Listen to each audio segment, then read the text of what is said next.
देखिए हम लोग कंसंट्रेशन ऑफ सॉल्यूशन के अगले लेक्चर में हैं और इसमें पहले कुछ न्यूमेरिकल करते हैं, फिर आगे कंसंट्रेशन और जो बच्चे हैं बाकी को हम लोग पढ़ते हैं।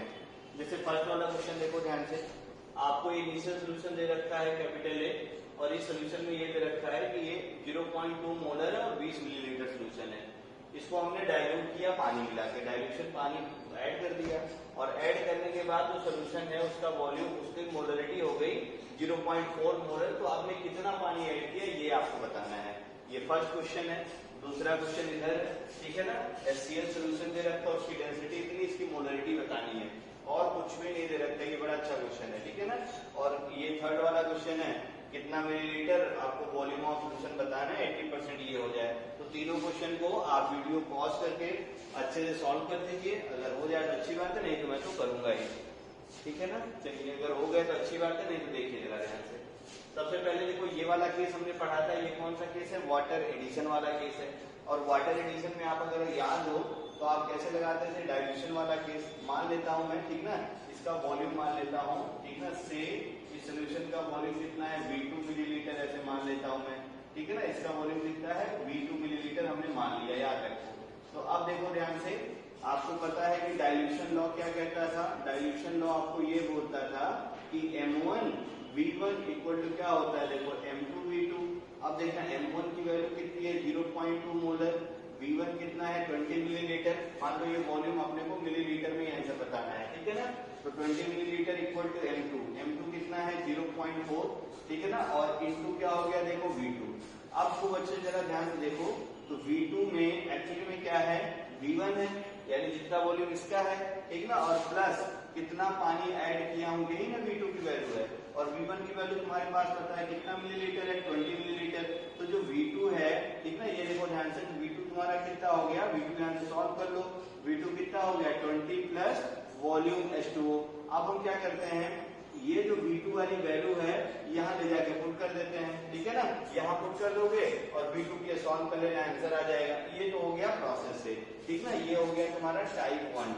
और अगर आपको फार्मूला याद है, ठीक ना, टाइप 2, अगर देखो वाटर एडिशन वाला फार्मूला याद है तो आपको बताया तो मैंने, वॉल्यूम H2O कैसे निकालते हैं, बोलो V1 और क्या था बोलो, किससे किससे डिवाइड करते थे, याद करो क्या था, M1 डिवाइडेड बाई M2, यही ना था फार्मूला, याद करो M1 divided by M2 minus कितना हो गया 1। तो अगर ये फार्मूला याद है तो तुरंत आंसर आ गया। तो V1 कितना है देखो 20 मिलीलीटर, M1 कितना है 0.2, M2 कितना है 0.4 माइनस 1, सॉल्व कर लो देखो 20, ये कितना हो गया 2/4, यानी ये कितना हो गया 2 माइनस 4, ठीक है ना। इसको थोड़ा ऐसा, इसको डिफरेंस, निगेटिव में मोलरिटी नहीं होती ना, तो यहाँ पे अगर ऐसा कुछ देखे तो निगेटिव में नहीं बल्कि डिफरेंस ले लेना और डिवाइडेड बाई क्या हो जाएगा 4, सॉल्व कर लो इसको। तो ये कितना हो गया 20 और ये क्या हो गया देखो 2/4 और ये कैंसिल होकर कितना हो गया 2, ये कितना हो गया देखो 10, यानी 10 मिलीलीटर तुम्हारा आंसर हो गया, ठीक है ना। तो ये है आपका, अच्छा ऐसे डेटा देगा कि यहाँ वाला वॉल्यूम तुम्हारा मतलब जो डिनोमिनेटर है वो कम ही रहता है, ये समझ लो जैसे लिख दिया नॉर्मली, तो आपको ये समझ में आ गया होगा, ठीक है। डिफरेंस ही हमेशा लेना रहेगा, निगेटिव में मोलरिटी नहीं होती है। बात क्लियर हो गई ना। चलिए ये हो गया फर्स्ट प्रॉब्लम। अब देखें ध्यान से सेकेंड प्रॉब्लम। तो सेकेंड प्रॉब्लम बोलो, ठीक है ना, अच्छे से सॉल्व करो, आंसर अगर आया हो तो बहुत अच्छी बात है, ठीक है ना। तो इसका आंसर है, मैं आपको आंसर बता देता हूँ, एक बार पहले आप आंसर मैच कर लीजिए। अगर मैच हो जाए तो बहुत अच्छी बात है, नहीं तो फिर मैं सॉल्व करता हूँ। इसमें जो आंसर आएगा इसकी मोलरिटी आ जाएगी तुम्हारी, ठीक है ना, 100 डिवाइडेड बाई 36.5, ठीक है, मतलब एग्जैक्ट आंसर मेरे पास भी नहीं है, 100 डिवाइडेड बाई 36.5 ये आपकी मोलरिटी आ जाएगी। तो मतलब इसको कैलकुलेट करके लिख दीजिए कितना हो जाएगा, और अच्छे से अगर ये सॉल्व हो गया तो बहुत अच्छी बात है, अच्छा क्वेश्चन है ये, ठीक है ना। तो ये कैसे सॉल्व किया जाए इसको जरा हम लोग देखते हैं, ठीक है ना। बहुत अच्छे से देखो, क्वेश्चन में सिर्फ डेंसिटी दे रखा है, तुमको क्या करें इससे, क्या करें, तो आप उससे डरिए नहीं, देखिए ध्यान से, क्या है आपको डेंसिटी दे रखा है और डेंसिटी आप जानते हैं क्या होता है, याद करिए क्या था फार्मूला, माता वैष्णो देवी, मास बराबर क्या होता है वॉल्यूम इनटू डेंसिटी। तो अगर डेंसिटी निकालोगे तो मास डिवाइडेड बाई क्या हो गया वॉल्यूम। ध्यान से देखते रहना, जो डेंसिटी दे रखी है वो कितना दे रखा है देखो 0.1 ग्राम पर मिलीलीटर। ध्यान से देखो यहाँ से, तो यहाँ से अगर मैं बोलूंगा मास कितना है, तो मास ऑफ सोल्यूट, अब HCl सोल्यूशन है तो सोल्यूट HCl ही है। मास ऑफ सोल्यूट यानी किसका मास देखो HCl का कितना ग्राम है 0.1 ग्राम है। कोई समस्या? भाई डेंसिटी दे रखा है, डेंसिटी क्या दे रखा है, डेंसिटी दे रखा है 0.1 ग्राम पर मिलीलीटर, तो मतलब इतना ग्राम HCl एक मतलब आपका जो है एक्वस में डिजॉल्व होके मान लो पानी में डिजॉल्व होके सोल्यूशन बना रहा है और उसकी डेंसिटी तुम्हारी कितनी होगी 0.1 ग्राम पर मिलीलीटर। तो 0.1 ग्राम हो गया आपका सोल्यूट का मास। और वॉल्यूम देखो अगर ध्यान से तो जो वॉल्यूम सोल्यूशन है वो भी तो तुम्हें दिया है, वॉल्यूम ऑफ सोल्यूशन, ठीक है ना। तो वॉल्यूम ऑफ सोल्यूशन कितना दे रखा है भाई 1 मिलीलीटर दे रखा है। यहाँ तो मैंने ये लिख दिया। अब तुम्हें क्या चाहिए मोलरिटी, तुम्हें क्या चाहिए मोलरिटी। तो मोलरिटी क्या होता है याद करो, मोल सोल्यूट सोल्यूशन का वॉल्यूम है ना। हमें क्या चाहिए देखो सोल्यूशन का वॉल्यूम, और सोल्यूशन का वॉल्यूम किसमें चाहिए अपने को देखो लीटर में चाहिए। तो मोल सोल्यूट अगर हम लोग यहाँ से निकालें तो मोल सोल्यूट क्या हो गया देखो 0.1 और डिवाइडेड बाई है ना मोलर मास सोल्यूट कितना हो जाएगा देखो 36.5 और पूरे का डिवीजन सोल्यूशन का वॉल्यूम लीटर में चाहिए अपने को। तुम्हें बहुत अच्छे से पता है याद करो 1000 मिलीलीटर इज इक्वल टू कितना लीटर होता है 1 लीटर, ठीक है ना। तो 1 मिलीलीटर इज इक्वल टू कितना लीटर हो जाएगा याद करिए तो कितना हो जाएगा बोलो 10⁻³ लीटर। हम लोग क्या करते हैं इसको यहाँ लाके रख देते हैं। तो यहाँ जब इसको लाके रखेंगे तो यहाँ से देखो वॉल्यूम हो गया तुम्हारा, सोल्यूशन लाइट का प्रॉब्लम था इसलिए गड़बड़ हो गया था। तो मोल इतना आ गया। अब तुम्हें पता है 1000 मिलीलीटर इक्वल 1 लीटर है ना। तो 1 मिलीलीटर इक्वल टू इतना। अब यानी सोल्यूशन का वॉल्यूम लीटर में यहाँ कितना रख दिया मैंने देखो 10⁻³ अब इसको बस सॉल्व करना है, ठीक है ना। तो अगर मैं इसको सॉल्व कर लूं तो अब देखो ध्यान से क्या हो गया 0.1 डिवाइडेड बाई, ठीक है ना, ये कितना हो जाएगा देखो 36.5 और फिर देखो ध्यान से 10⁻³ ऊपर जाएगा तो 10 पावर कितना हो गया +3। अब 10 पावर +3 कितना होता है 1000, 0.1 से मल्टीप्लाई कर दो कितना हो गया 100 डिवाइडेड बाई कितना हो गया 36.5 मोलर, है ना। अच्छा क्वेश्चन, छोटा सा लेकिन बहुत अच्छा क्वेश्चन है, ठीक है ना। तो ये मतलब फिर से समझ लो, आप डरिए नहीं। डेंसिटी दे रखा है तो मतलब क्या है, अपने को सोल्यूट का वेट दे रखा है और सोल्यूशन का वॉल्यूम दे रखा है तो समस्या खत्म है अपने पास। तो सोल्यूशन की डेंसिटी दे रहे तो आराम से मोलरिटी हम लोग सॉल्व कर सकते हैं, कोई दिक्कत नहीं होनी चाहिए आपको, ठीक है ना। इसके बाद वाला जो क्वेश्चन है, एक चाहो तो मैं जनरल फार्मूला लिख दूं तुम्हें और अच्छे से याद रहेगा, ठीक है ना। एक जनरल फार्मूला लिख दूं तो अच्छे से दिमाग में बैठा लेना कि अगर तुम्हें डेंसिटी दे रखे, डेंसिटी गिवन हो और आपसे मोलरिटी पूछे तो एकदम आसान सा फार्मूला देखो ध्यान से, भी वही फार्मूला अगर इक्वेट कर लो तो यही आएगा। क्या था देखो, जो भी तुम्हें सोल्यूशन की डेंसिटी दे दे है ना, सोल्यूशन की डेंसिटी किसमें होनी चाहिए ग्राम पर मिलीलीटर में, इसको देखो 1000 से मल्टीप्लाई कर दो और पूरे का डिवीजन अगर ध्यान से देखो तो आपने अभी देखो किससे डिवाइड किया था मॉलिक्यूलर वेट, और वो किसका वेट था देखो सोल्यूट का। मॉलिक्यूलर वेट कितना है किसका था सोल्यूट का, और इनटू देखो क्या था वॉल्यूम किसका देखो सोल्यूशन का, और सोल्यूशन का वॉल्यूम किसमें है मिलीलीटर में। और अगर सोल्यूशन का वॉल्यूम मिलीलीटर में नहीं लीटर में है तो अपने को ये 1000 जो है इससे फिर तुम्हारा ठीक ना सोल्यूशन का वॉल्यूम लीटर में, मिलीलीटर को तो कन्वर्ट कर दिया आपने, सोल्यूशन का वॉल्यूम किसमें है देखो लीटर में, ठीक है ना। और ये अच्छे से दिमाग में रखते रहिएगा, देखो फार्मूला आपको याद रहेगा। तो अगर आपको ठीक है डेंसिटी दिया रहे और डेंसिटी देने के बाद डायरेक्ट आपसे पूछे बताइए जरा मोलरिटी क्या होगी, तो density into 1000 divided by molecular weight solute into volume of solution in litre. अच्छा फार्मूला है, इसको भी आप अच्छे से दिमाग में छाप लीजिएगा, ठीक है ना। तो ये हो गया सेकेंड प्रॉब्लम, ठीक है ना। थर्ड प्रॉब्लम का पहले मैं आंसर बोल देता हूँ, बहुत सारे लोग सॉल्व किए होंगे। तो थर्ड प्रॉब्लम में जो आंसर है वो आएगा 75 मिलीलीटर। अगर मैच कर गया तो बहुत अच्छी बात है, और नहीं मैच कर रहा है तो जरा ध्यान से देखिए, ये मैं आपको सॉल्व करके दिखाता हूँ, ठीक है ना। चलिए, how many millilitre of solute should be added in 300 millilitre of H2O to obtain solution 80% by volume. ध्यान से देखना, 80% volume of solvent, 80% volume of solvent, ध्यान में रखते रहना। तो कितना मिलीलीटर, ध्यान से देखो, हम लोग क्या कर रहे हैं, आपके पास 300 मिलीलीटर H2O है, ध्यान से देखो इधर, ये क्या है तुम्हारे पास देखो, ये है तुम्हारे पास 300 मिलीलीटर H2O सोल्यूशन है। 300 मिलीलीटर किसका सोल्यूशन है देखो H2O का सोल्यूशन है, वाटर का। इसमें हम लोग क्या कर रहे हैं, इसमें हम लोग वाटर ऐड कर रहे हैं, वॉल्यूम H2O देखो हमने क्या किया ऐड कर दिया, वॉल्यूम H2O क्या हो गया देखो ऐड कर दिया। अब जब वाटर हमने यहाँ पे ऐड कर दिया तो वाटर का कितना वॉल्यूम ऐड कर दिया, ये आपको दे रखा है कितना मिलीलीटर, तो कितना मिलीलीटर ऐड कर दूं मैं, ये जो सोल्यूशन बने इस सोल्यूशन में कंसंट्रेशन आपका हो जाए 80%, ठीक ना, बाई वॉल्यूम ऑफ सॉल्वेंट। अच्छे से याद रख लेना, ये दे रखा है 80% बाई वॉल्यूम ऑफ सॉल्वेंट। तो अब अपनी समस्या हो गई है खत्म, टेंशन मत लीजिए, ठीक है ना। और आपको बताना है कितने मिलीलीटर है, तो आंसर वही आ जाएगा, टेंशन मत लीजिए। तो वॉल्यूम ऑफ सॉल्वेंट इतना हो गया, तो इसकी मीनिंग क्या हो गई, है ना, तो इसकी मीनिंग ये हो गई कि इसके अंदर जो वॉल्यूम है सॉल्वेंट का, वॉल्यूम ऑफ सॉल्वेंट, ठीक है ना, तो वॉल्यूम ऑफ सॉल्वेंट कितना हो गया, देखो 80, है ना, और वॉल्यूम ऑफ जो सोल्यूट जो है आपका सोल्यूट हो गया वो क्या हो गया, तो वॉल्यूम ऑफ सोल्यूट कितना हो गया, बोलो भाई 80 हो गया, तो ये कितना हो जाएगा तुम्हारा 20, ठीक है ना भाई, 80% बाई सॉल्वेंट दे रखा है, तो जो तुम्हारा सॉल्वेंट था उसका वॉल्यूम कितना हो गया 80, मतलब मिलीलीटर है जो भी आप मानिए, और वॉल्यूम सॉल्वेंट कितना हो गया तुम्हारा 20, सब तो कट ही जाना है। अब हमें क्या करना है कि आपको बताना है कि बताइए जरा इसमें कितना पानी ऐड कर दूं मैं कि आपका ये कंसंट्रेशन अपने को मिल जाए।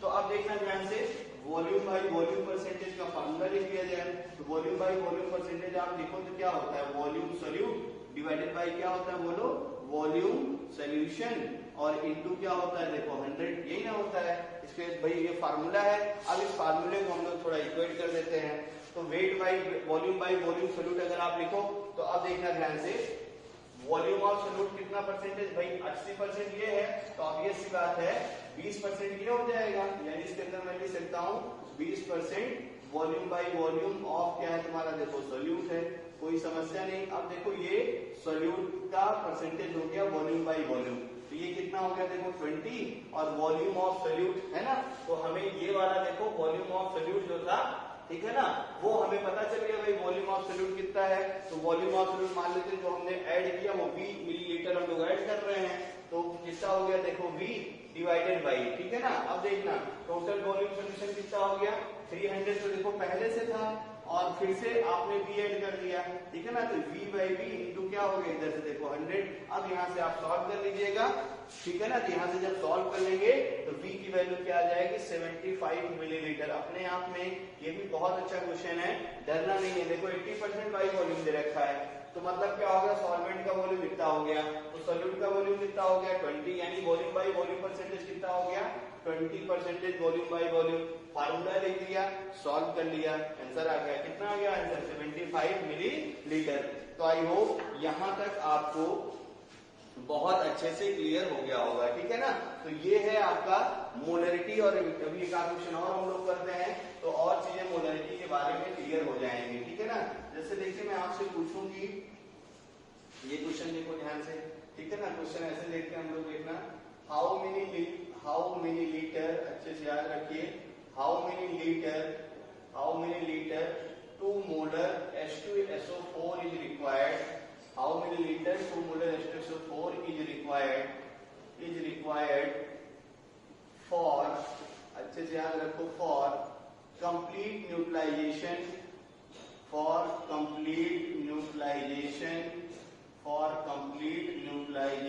with, ठीक है ना, बोलिए 2 मोलर 4 मोलर लेता हूं मैं, 4 मोलर 4 लीटर NaOH सोल्यूशन, ठीक है ना। तो ये क्वेश्चन को जरा सॉल्व करिए वीडियो को पॉज करके, ठीक है ना। तो अब ये क्वेश्चन देखो कैसे बनाएंगे हम लोग, ठीक है। तो न्यूट्रलाइजेशन देखो आपको अभी बताया था मैंने पहले, इससे पहले वाले लेक्चर में न्यूट्रलाइजेशन कैसे सॉल्व करते हैं, बस जल्दी में मत करिएगा। अब देखना ध्यान से, अभी देखना आपने क्या पढ़ा था, बहुत सारी बुक में देखो क्या है कि आपका जब न्यूट्रलाइजेशन होता है तो क्या होता है MaBa, है ना, इक्वल टू क्या होता है MbBd, यानी molarity of acid volume of acid equal to क्या होता है मोलरिटी ऑफ बेस और वॉल्यूम ऑफ बेस, ठीक ना। मतलब क्या होता है देखना, मोल एसिड और मोल बेस। न्यूट्रलाइजेशन अगर कंप्लीट है तो ऐसे देखो, आप अभी हमने भी पढ़ाया था तो आप बहुत अच्छे जानते हैं, सिंस फॉर न्यूट्रलाइजेशन, तो यहाँ गलतियां होती है इसलिए मैं यहाँ लिख रहा हूँ सिंस फॉर न्यूट्रलाइजेशन के लिए क्या था, याद करो कंडीशन, मोल एसिड और मोल बेस आपस में सेम थे, ठीक है ना। और फिर देखो जब मोल एसिड मोल बेस सेम था तो मोल एसिड अगर लिखूंगा तो मोलरिटी एसिड और वॉल्यूम एसिड इक्वल टू क्या हो जाएगा, बोलो मोलरिटी किसका, बेस का, और वॉल्यूम किसका हो जाएगा, अब अगर इस फार्मूले को आपने लगाया, ठीक है ना, इस फार्मूले को अगर आप लगाएंगे तो आपको ये आंसर मिलने वाला है रॉन्ग। आंसर क्या मिलने वाला है? रॉन्ग आंसर मिलने वाला है। रॉन्ग आंसर क्यों मिलेगा तो मैं तुम्हें जरा रीजन बता दूं। तो आप देखना रॉन्ग आंसर इसलिए मिलेगा कि जो H2SO4 है, ठीक है ना, इसमें अगर देखिए ध्यान से तो रिप्लेसेबल एच आयन कितने हैं? 2H प्लस, और क्या हो गया देखो SO4 पे 2 माइनस, और जो तुम्हारे पास बेस है NaOH, जब आप इसको ब्रेक करोगे तो ये क्या होगा? Na प्लस, और प्लस क्या होगा? OH minus. अब खूब अच्छे से ध्यान से देखिए आप, तो इसके लिए जो ये देखना ध्यान से, जितने रिप्लेसेबल H आयन होते हैं या जितने रिप्लेसेबल OH आयन होते हैं उसको हम लोग बोलते हैं, ठीक ना, N फैक्टर। उसको हम लोग क्या बोलते हैं? N factor. तो इसके लिए जो N फैक्टर है, N फैक्टर या और इसी को हम बोलते हैं वैलेंसी फैक्टर, ठीक है ना, वो कितना है देखो 2, और जो NaOH है इसके लिए मैं बोलूंगा, इसके लिए जो N फैक्टर है और जो इसका वैलेंसी फैक्टर है वो है 1। तो जब भी एसिड और बेस में N फैक्टर सेम ना हो, ठीक है ना, तो कभी भी ये डायरेक्ट फार्मूला मत लगाना, अदरवाइज आपको आंसर गलत आएगा। तो फिर मैंने तुम्हें देखो बोला था, कभी भी कंप्लीट न्यूट्रलाइजेशन बोले तो हमें क्या लगाना है, देखो आपको मैंने बताया था मोलरिटी ऑफ H आयन, बताया था ना मैंने, क्या करना था, या ऐसे बोलो mole of H ion same कर देना है किसके लिए? Mole of OH ion. ये आपको सही बोलेगा, H आयन और OH आयन को सेम करना है, इनके मोल को सेम करना है। तो अब देखो H आयन का अगर मोल लिखूंगा तो मोलरिटी किसकी हो गई? देखो H आयन की कितनी है, ठीक ना, मोलरिटी किसका हो गया? देखो H आयन, और वॉल्यूम किसका हो गया? देखो एसिड का, इक्वल टू क्या हो जाएगा? देखो मोलरिटी किसकी हो गई? OH आयन, और वॉल्यूम किसका हो गया? बेस का। ये फार्मूला हमेशा लगाइए और हमेशा आंसर सही पाएंगे। तो आप देखो जरा ध्यान से, अब इस क्वेश्चन को कर लेते हैं हम लोग। तो सबसे पहले हम लोग देखते हैं जो H2SO4 है, ठीक है ना, H2SO4 को ब्रेक किया मैंने तो 2H प्लस, और क्या हो गया देखो SO4 पे 2 माइनस। अब देखना ध्यान से, इसका जो इनिशियल कंसंट्रेशन है, इनिशियल कंसंट्रेशन कितना है? 2 मोलर। तो इनिशियली ये टूटेगा नहीं, ये रहेगा 0 0। ये जो लिख रहा हूं उसको लिखना सीखना अच्छे से। फिर हमें लिखना है फाइनल कंसंट्रेशन। तो ये देखो स्ट्रॉन्ग एसिड है, तो स्ट्रॉन्ग एसिड कंप्लीटली डिसोसिएट हो जाता है, तो 2 मोलर दिया था और पूरे 2 मोलर टूट जाएगा, तो यानी H2SO4 कितना बचेगा? 0 फाइनल में। तो ये जो यहाँ से बाहर निकलता है इसको हाईलाइट कर लिया करो, बाकी कैलकुलेशन इसी के लिए करनी है, याद करिए, सब आपको पढ़ा चुका हूं मैं। तो 1 मोल से कितना मोल मिल रहा है? 2 मोल। तो यहाँ से 2 से कितना मिलेगा? ये देखो 4 मोलर। तो यानी H आयन कंसंट्रेशन कितना हो गया? 4 मोलर। 1 से कितना मिल रहा है? 1, तो 2 से कितना मिलेगा? ये 2 मोलर। बात समझ में आ गई? तो मोलरिटी ऑफ H आयन अपने को कितना मिल गया? 4 मोलर। सिमिलरली हम लोग देख लेते हैं कि आपका जो NaOH है, यहाँ से OH आयन कितना मिलने वाला आपको? ये देखो Na प्लस, और क्या हो गया तुम्हारे पास? OH minus. इसका जो इनिशियल कंसंट्रेशन है वो है तुम्हारे पास 4 मोलर, ये है 0, ये है 0। अब मैं फाइनल कंसंट्रेशन लिखूंगा, स्ट्रॉन्ग बेस है, कंप्लीट डिसोसिएट हो जाएगा, कितना हो गया? 0। जो यहाँ से बाहर निकले हाईलाइट कर लो, 1 मोल से 1 मोल, तो 4 मोल से कितना मिल गया? 4 मोल। 1 मोल से 1 मोल हुआ तो 4 से कितना मिल गया? 4। मतलब 4 मोलर तुम्हारे पास Na है और 4 ही मोलर तुम्हारे पास OH है। हमें इसका काम है मोलरिटी ऑफ OH आयन का, ठीक है ना। अब देखो इस फार्मूले में डायरेक्ट रख दिया जाए, थोड़ा सा मैं इधर इरेज कर देता हूँ और आंसर आपको दिखा देता हूँ। तो अब देखो ये समझ में रखे रहना, ये बड़ा अच्छा चीज मैंने बताया था, क्योंकि जल्दी जल्दी में सब गड़बड़ कर देते हैं आप। अब यहाँ से देखिए ध्यान से, मोलरिटी ऑफ H आयन, तो मोलरिटी ऑफ H आयन कितना है? 4 मोलर। एसिड का वॉल्यूम आपसे पूछ रखा है कि कितना लीटर हो जाए, equal to molarity of OH ion, तो OH आयन की मोलरिटी कितनी है? 4, और वॉल्यूम कितना है? 4 लीटर। तो अब देखो 4 से 4 कैंसिल हो गया, तो कितना लीटर आ गया? देखो 4 लीटर ही चाहिए इसके लिए। तो ये है तुम्हारा इसका आंसर। क्लियर हो गया ना ये? तो ये था आपका मोलरिटी। अब हमें थोड़ा सा मोलरिटी पढ़ना है, और फिर मोलरिटी के बाद हम लोग देखेंगे जो है नॉर्मेलिटी, फिर देखेंगे मोल फ्रैक्शन, फिर देखेंगे पार्ट्स पर मिलियन, फिर देखेंगे फॉर्मेलिटी, और फिर देखेंगे डीमल, ठीक है ना। तो ये इतने कंसंट्रेशन अभी आपके हैं, उसको भी हम लोग जल्दी जल्दी करना शुरू करते हैं, ठीक है ना। तो अब देखो ध्यान से, जैसे मान लो हम लोग तुमसे पूछे भाई जरा बताइए, ठीक है ना, अब मोलरिटी पे आते हैं। तो आप देखो क्या क्या पढ़ चुके, सबसे पहले परसेंटेज, स्ट्रेंथ और मोलरिटी। तो अब हम 4 नंबर में पढ़ते हैं मोलरिटी। तो नेक्स्ट कंसंट्रेशन है, और वो है तुम्हारा मोलैलिटी। क्या नाम है इसका?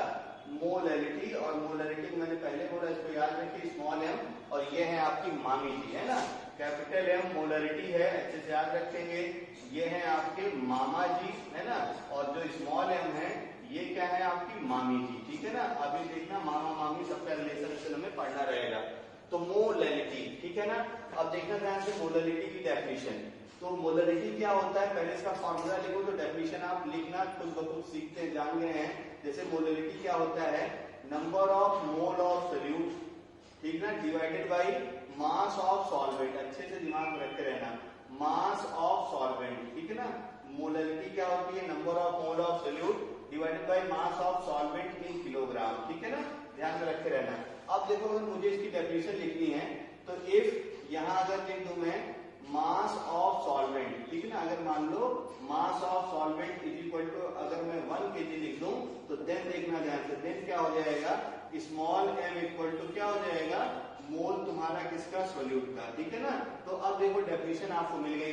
डेफिनेशन कैसे लिखेंगे, बोलिए, amount number of mole of solute present in 1 kg of solvent is called as molality. Definition clear हो गई, कैसे लिखेंगे, mole of solute present in 1 kg of solvent is called as molality. जब भी डेफिनेशन बनानी हो डिनोमिनेटर को 1 मान लिया करो, ठीक है ना। तो ये है मोलैलिटी। अब आपको देखो बहुत पहले बताया था, सॉल्वेंट डिपेंडेंट केवल एक प्रॉपर्टी है, और वो भी कौन सी है, मोलैलिटी। तो ये भी यहाँ स्टार बना के अपना दिमाग में रखे रहना। मोलैलिटी जो है सॉल्वेंट डिपेंडेंट है प्रॉपर्टी, सॉल्वेंट डिपेंडेंट। मोलैलिटी क्या होती है, सॉल्वेंट डिपेंडेंट, ठीक ना। और ये अच्छे से याद रखो, ये ओनली 1 कंसंट्रेशन है जो सॉल्वेंट डिपेंडेंट होता है, अदरवाइज कोई भी सॉल्वेंट डिपेंडेंट नहीं होता है, ठीक है ना। अब इसके प्रॉब्लम हम लोग देखते हैं, ठीक है ना। तो इसके प्रॉब्लम में सबसे पहली चीज हम लोग देखते हैं प्रॉब्लम टाइप 1, ठीक है ना। तो प्रॉब्लम टाइप 1 में देखना ध्यान से, इसमें किस टाइप की प्रॉब्लम बनेगी, ठीक है। अब देखो एक फार्मूला और लेते हैं, फिर टाइप देखते हैं। अब देखो इस फार्मूले को मैं और करके अगर लिखना चाहूं, तो मोलैलिटी का फार्मूला देखो और लिख सकता हूं, क्या लिख सकता हूं, मोल है तुम्हारा सोल्यूट का, डिवाइडेड बाई, देखना ध्यान से, मास ऑफ सॉल्वेंट। अब मैं ग्राम ले लूं, मास ऑफ सॉल्वेंट, और वो भी किस में ले लूं मैं, देखो ग्राम में। ग्राम में मास ऑफ सॉल्वेंट ले लूं, तो आपको अच्छे से पता है क्या करना पड़ेगा, 1000 से मल्टीप्लाई करना पड़ेगा। ये है आपका मोलैलिटी, अगर मास ऑफ सॉल्वेंट आप ग्राम में ले लेंगे तब, ठीक है ना। तो ये फार्मूले हो गए और ये डेफिनेशन हो गई। Number of mole of solute present in 1 kg of solvent is called as molality. Definition तो लिख लेंगे आप, ठीक है ना। तो ये डिनोमिनेटर को 1 कर दो और बाकी डेफिनेशन बना लीजिए, कोई दिक्कत नहीं होगी। अब अगला हम लोग देखते हैं प्रॉब्लम टाइप 1, ठीक है ना। तो प्रॉब्लम टाइप 1 में सबसे पहले हम लोग देखेंगे टेम्परेचर डिपेंडेंसी, बहुत इंपॉर्टेंट है इसके लिए, ठीक है ना। टेम्परेचर डिपेंडेंसी मतलब जो मोलैलिटी है ये टेम्परेचर डिपेंडेंट होगा कि टेम्परेचर इंडिपेंडेंट होगा, ये आपको अच्छे से सीखना है। तो टेम्परेचर डिपेंडेंसी, ठीक है ना। तो मोल जो आपकी मोलैलिटी है वो कैसे पता करेंगे, टेम्परेचर डिपेंडेंट होगा कि टेम्परेचर इंडिपेंडेंट होगा, पहले इसका डिसीजन करते हैं।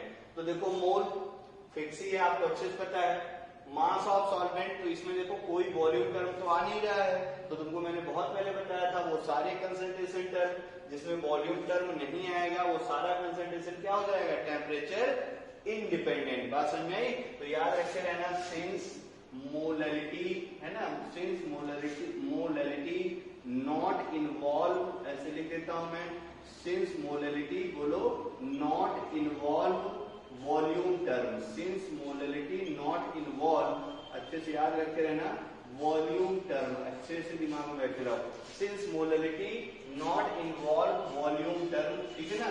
हेंस क्या हो जाएगा, hence molality is temperature independent, hence molality is temperature independent, है ना, याद रख रहना, मोलैलिटी इज टेम्परेचर, अच्छे से दिमाग में बैठाओ, मोलैलिटी इज टेम्परेचर इंडिपेंडेंट, ठीक है ना।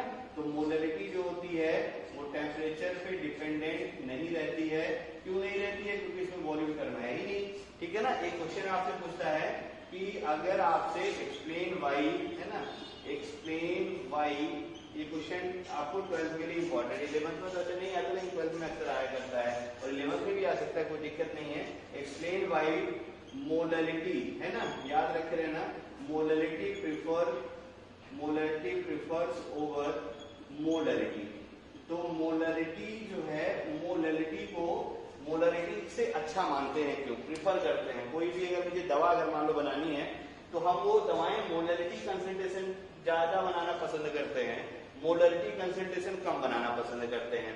तो इसका रीजन अगर देखो ध्यान से, तो क्यों हम लोग इसको प्रेफर करते हैं, तो इसका आंसर में तो सिर्फ वही लाइन लिखनी है।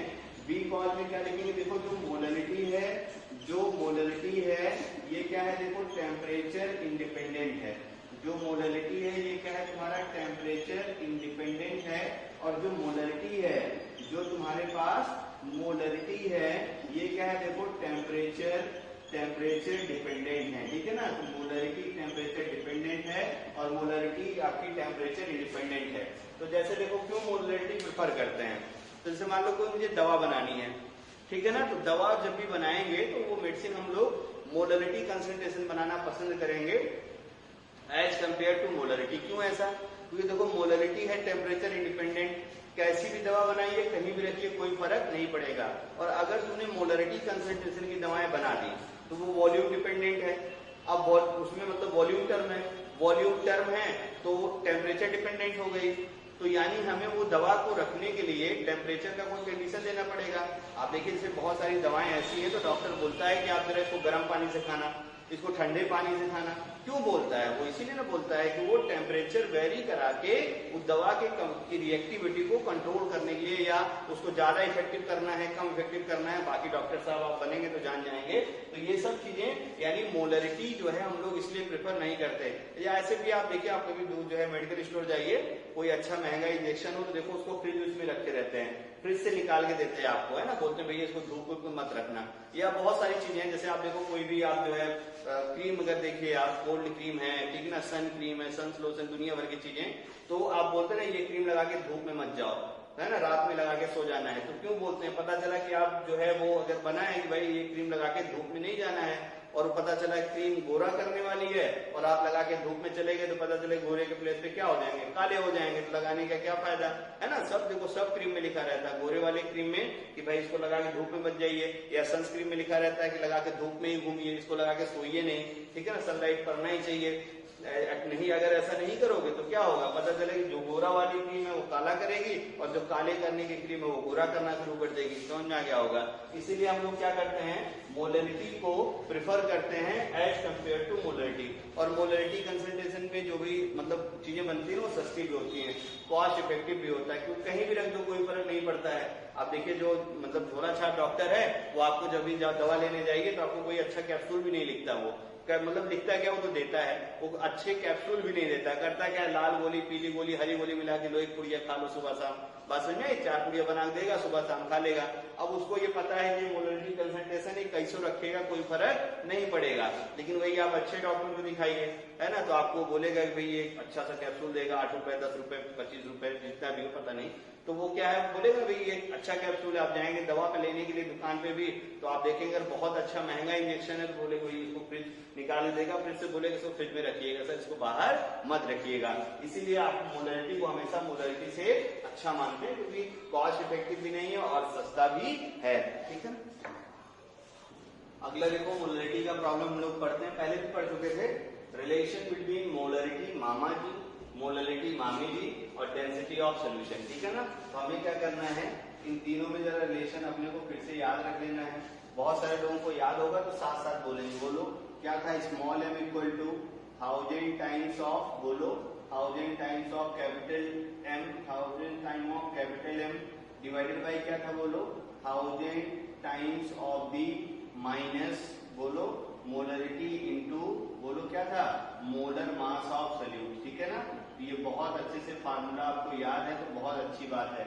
अभी इससे और अच्छे अच्छे क्वेश्चन आते हैं ऑब्जेक्टिव में, थोड़ा इसको इक्वेट करके और भी चीजें आपको बताता हूँ। तो देखना मोलरिटी कैसे याद कराया था आपको, मोलरिटी क्या है, मामी जी, तो मामी जी इक्वल टू क्या होता है, मामी जी से 1000 मतलब 1000 टाइम्स ज्यादा लाइक करते हैं आपको मामा जी, और जो मामा जी है मामी जी के 1000 डांट खाएंगे, लेकिन मामा जी जब भी आएंगे तो मामी और मिठाई साथ लेके आएंगे। ठीक है ना। वैसे ट्रिक बना के याद रख लेंगे तो कभी नहीं भूलेगा ये। अब देखना ध्यान से, कभी कभी आपसे क्वेश्चन बोलता है कि आप जरा है ना मॉलिक्यूलर वेट सोल्यूट बताइए, ये ऑप्शन में आया हुआ क्वेश्चन है, ठीक ना। तो मॉलिक्यूलर वेट सोल्यूट का ऑप्शन मान लो मोलरिटी के टर्म में है, उसको कैसे इक्वेट करेंगे ये चीज हम लोग सीखते हैं, ठीक है ना। तो ये देखना ध्यान से कैसे इक्वेट करता हूँ मैं, आसान है, बस कुछ करना नहीं, थोड़ा सा मैथमेटिकल चेंज करते चले जाइए। तो अब देखो ध्यान से, इस वाले एक्सप्रेशन को मैं क्या लिख सकता हूँ, इस वाले एक्सप्रेशन को स्मॉल m इक्वल टू देखो क्या लिख सकता हूँ 10 to power 3 into capital M, और पूरे का डिवीजन देखो क्या हो गया 10 to power 3d, और माइनस क्या हो गया देखो मोलरिटी, और हमें क्या मिल गया देखो मोलर मास ऑफ सोल्यूट। इसी चीज को मैं ऐसे लिख सकता हूँ, जिसको जरा क्रॉस मल्टीप्लीकेशन कर दूं, तो क्रॉस मल्टीप्लीकेशन अगर कर दिया जाए तो देखो स्मॉल m इंटू, ठीक ना, ये देखना ध्यान से क्या क्या हो जाएगा 10 to power 3d और माइनस मोलरिटी इंटू है ना मॉलिक्यूलर मास किसका देखो सोल्यूट का, इसमें तो कोई समस्या है नहीं, ठीक है ना। इक्वल टू देखो क्या हो गया 10 to power 3 कैपिटल M, ठीक है ना। अब देखना ध्यान से, इसको इसमें मल्टीप्लाई कर दिया जाए, खूब अच्छे से देखते रहना। तो जब मल्टीप्लाई करोगे तो स्मॉल m है ना इंटू क्या हो गया देखो 10 to power 3d इसके साथ में, और माइनस अगर देखो ध्यान से तो molarity into capital M into देखो मॉलिक्यूलर मास किसका देखो सोल्यूट का, ठीक ना। और इक्वल टू देखो क्या मिल गया, इक्वल टू मिल गया देखो 10 to power 3 into capital M, ठीक है ना। अब हमें देखो ये वाली जो है मॉलिक्यूलर वेट सोल्यूट चाहिए, तो हम लोग इसको थोड़ा और इक्वेट करते हैं।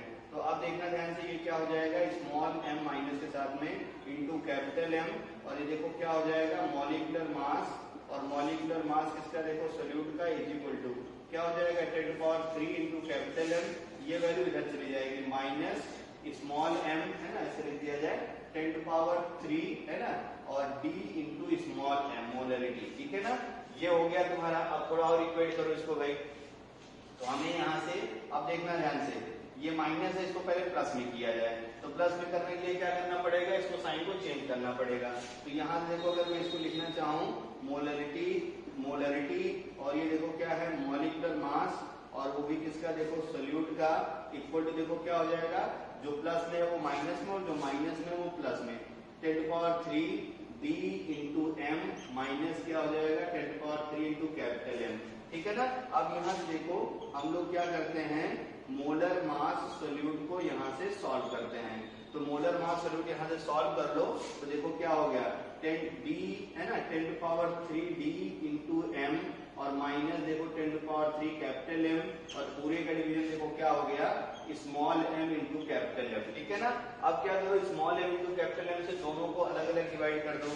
तो अब देखो यहाँ से क्या मिल गया तुम्हें, मॉलिक्यूलर मास जो सोल्यूट का है, ठीक है, ऑब्जेक्टिव के लिए याद रखे रहना। तो जब इसको अलग अलग डिवाइड करोगे तो m से m कट जाएगा, तो देखो क्या हो गया 10 to power 3 d by capital M, तो किस एक्सप्रेशन बचेगा, ठीक है ना। और माइनस देखो ध्यान से, इधर से क्या बचेगा m कैंसिल हो जाएगा, तो क्या बचेगा देखो 10 to power 3 और क्या बचेगा डिवाइडेड बाई 1 बाई m, ठीक है ना, क्योंकि कैपिटल M तो कैपिटल M कैंसिल हो जाएगा। तो ये देखो आपको एक एक्सप्रेशन मिल गया है जो आपको दिमाग में बहुत अच्छे से रखे रहना है कि कैसे ये फार्मूला आया है, ठीक है ना। तो ऑब्जेक्टिव क्वेश्चन आएगा तो इसको आप जो है बना लीजिएगा। इसका जो ऑप्शन आया था तो ऐसे आया था, इसको थोड़ा इक्वेट करके देखो, मैं इधर लिख दे रहा हूँ, बहुत सारी जगह इधर लिख दे रहा हूँ।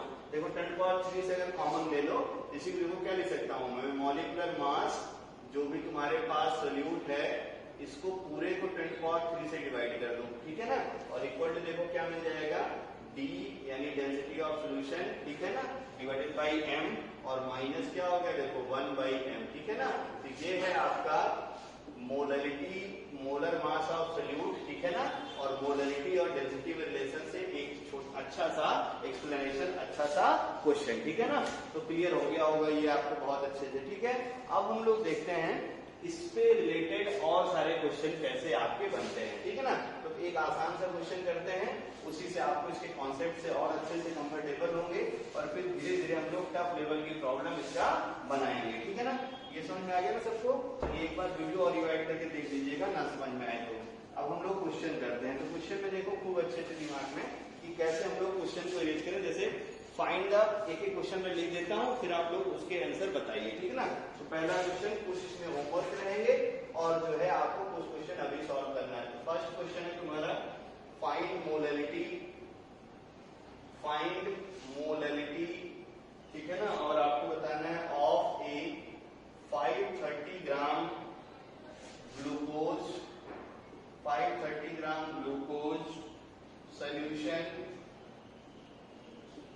सोल्यूशन हैविंग, अच्छे से याद रखेंगे, हैविंग 30 ग्राम ग्लूकोज। ठीक है ना। अच्छे से वीडियो को पॉज करके क्वेश्चन को जरा सॉल्व करिए। तो देखो मैंने 3 क्वेश्चन लिखे हैं, इसमें से स्क्रीनशॉट ले लीजिए आप इसका। क्वेश्चन नंबर 2 और क्वेश्चन नंबर 3 ये होमवर्क है और फर्स्ट वाले क्वेश्चन को मैं सॉल्व करता हूँ। ठीक है ना। वीडियो रोक के आप एक बार ट्राई करिए, हो जाए तो अच्छी बात है। तो जैसे ये वाला क्वेश्चन है, देखो find the molarity of 530 gram glucose solution having 30 gram glucose. बहुत अच्छे, देखो सब कुछ दे रखा है आपको। तो सबसे पहले देखना ध्यान से, हमें मोलरिटी बतानी है तो पहले फॉर्मूला लिखना जरूरी है। मोल ऑफ सोल्यूट डिवाइडेड बाय बोलो मास ऑफ सॉल्वेंट, और सॉल्वेंट का मास किसमें लेना अपने को, किलोग्राम में। ठीक है ना। और अगर मान लो सॉल्वेंट का मास एक्चुअली में ग्राम दे रखा है, तो मैं ग्राम वाला फॉर्मूला लिख दूंगा, इसको ग्राम में करेंगे तो 1000 से मल्टीप्लाई कर देंगे। ठीक है ना। चलिए आप क्वेश्चन में देखो, मास ऑफ सोल्यूशन तुमको दे रखा है, मास ऑफ सोल्यूशन तुमको दे रखा है और कितना दे रखा है, देखो 530 ग्राम आपको दे रखा है। ठीक है ना। तो अब देखना ध्यान से, और मास ऑफ सोल्यूट भी दे रखा है। भाई ग्लूकोज वाटर में डिजॉल्व हो रहा है तुम्हारे पास में, है ना। ग्राम ग्लूकोज एक्वस सोल्यूशन ऐसे दे देता है, एक्वस ही है, तो ये वाटर में डिजॉल्व हो रहा है। तो मास ऑफ सोल्यूशन या किसी भी डिजॉल्व हो, सोल्यूशन का मास इतना है। ठीक है ना। चाहे एक्वस दे चाहे ना दे, कोई फर्क नहीं पड़ता। अब देखना मास ऑफ सोल्यूशन में 2 चीजें हैं, एक है तुम्हारा मास ऑफ सोल्यूट और प्लस क्या है बोलो, मास ऑफ सॉल्वेंट। तो ऐसे लिख देता हूं मैं, mass of solute mass of solvent is equal to कितना हो गया, 530 ग्राम। क्वेश्चन दे रखा है ग्लूकोज सोल्यूशन, यानी ग्लूकोज सोल्यूट है और सॉल्वेंट में डिसॉल्व हो रहा है, तो सोल्यूट का मास तुम्हें कितना दे रखा है, देखो ध्यान से, सोल्यूट का मास कितना दे रखा है 30। तो यहां से अगर हम लोग सॉल्व कर लेंगे तो मास ऑफ जो सॉल्वेंट है, सॉल्वेंट का मास कितना हो जाएगा, देखो 500 ग्राम। किसी को समस्या नहीं होनी चाहिए। अब हम लोग सीधा मोलरिटी का फार्मूला निकाल लेते हैं। तो मोलरिटी का फार्मूला देखो, मोल ऑफ सोल्यूट, तो मोल ऑफ सोल्यूट का फार्मूला कैसे आ जाएगा, गिवन वेट और divided by molecular weight. Glucose का फार्मूला आपको पता है C6H12O6, जोड़ लीजिएगा तो शायद इसका मॉलिक्यूलर वेट 180 आ जाएगा, है ना। ग्लूकोज का मॉलिक्यूलर वेट 180 होता ही है। तो और इसके बाद मास ऑफ सॉल्वेंट, तो सॉल्वेंट का मास कितना है, 500 ग्राम में है, तो ग्राम में है, इसलिए क्या करेंगे हम 1000 से मल्टीप्लाई कर देंगे। अब ये कितना हो गया, देखो 30 इंटू 1000 और पूरे का डिवीजन देखो 180 इंटू कितना हो गया 500, है ना। इसको करके आप सॉल्व कर लीजिएगा तो आपको ये 1/3 मोलर आंसर आ जाएगा। ठीक है ना। तो ये है आपका मोलरिटी पे एक न्यूमेरिकल और 2 न्यूमेरिकल होमवर्क है। तो प्लीज यहाँ तक के वीडियो को बहुत अच्छे से देखिए, नोट्स बनाइए और प्रॉब्लम सॉल्व करते रहिए। Thank you.